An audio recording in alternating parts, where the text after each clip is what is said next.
So I was thinking, it'd be kind of cool to start looking at different ways to hold your video games. And this is a small comic book box. It even comes with a lid. Has handles to pick it up. This holds, and I pulled a few games out of this box. This roughly holds 69 games.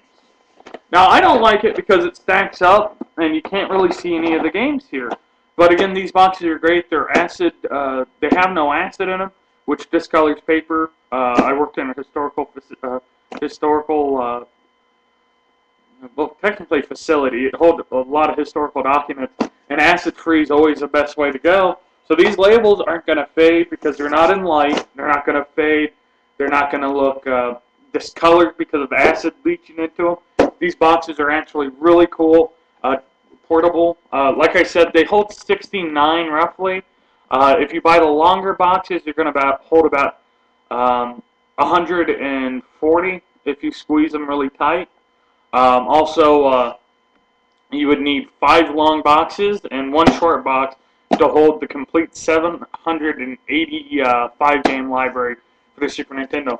Again, they will change if you use original Nintendo games. I'm assuming the box isn't going to hold as many, but it's still a good way to hold them. But what I was thinking a little later, because I do have comic books, I was looking at my comic books and it's like, hey, this would be a really cool idea. So I did it. It's a sleeve for a comic book with even the cardboard backing, and it has all 3 games. It holds 3 games.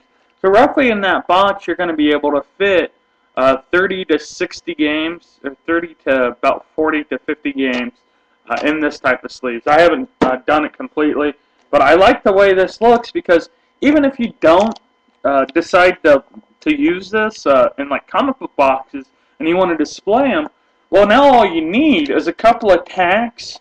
In the corners of them, you can hang them up on your wall.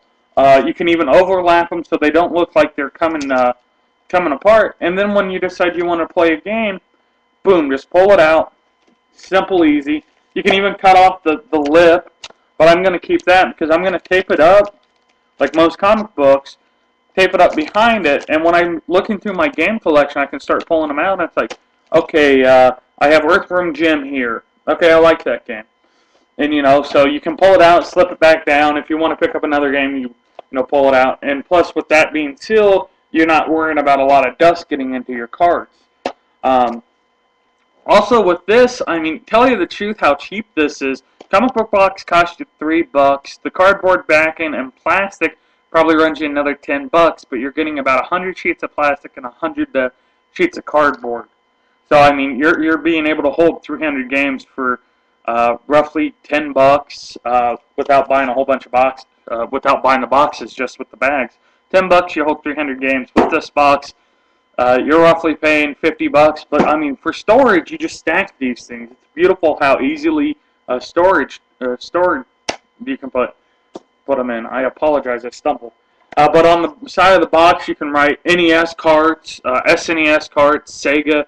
Roughly, I think with the NES cards, at least with this way, you can probably fit about 2 NES cards in here. And again, what I was thinking would be really cool to do is this. Organize it so, okay, really common games up front. So you'll have, like Super Mario World up front. But when you go into the back, you're going to start running into games like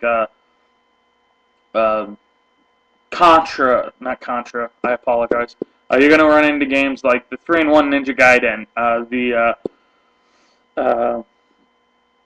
Chrono Trigger, Mario RPG, stuff like that. You're going to run into the back, So you use your grade book or whatever you want, and you can actually start saving a lot of cash that way, or even organization. Why I do it this way is because, yes, the shelving units, I've seen shelving units, and they're okay, but I don't like how they sit so far back, or they're pushed so far front. It just doesn't look good. So what I've been thinking here, I'm going to start on a project sometime this week, and it's going to be custom-made shelf for my Super Nintendo collection, and start working on every other type of things. I'm thinking it's going to be roughly 5 foot high, going to hold roughly 97 games into the whole thing. So, I mean, it's going to be pretty wide. It's going to go out to, I think, about 15, 14 feet. So it's going to be a wide shelf, but it's going to be really cool to not have to go and, like, pull out all the games. Like I said, if you're wanting a real cool concept, comic book box, buy some of the papers and the carts, even the degree mint, you can hang that on your wall. It would just look so cool to have these all tacked up and hung up on your wall. But that's me for you. Thank you for watching. I hope I gave you a few ideas.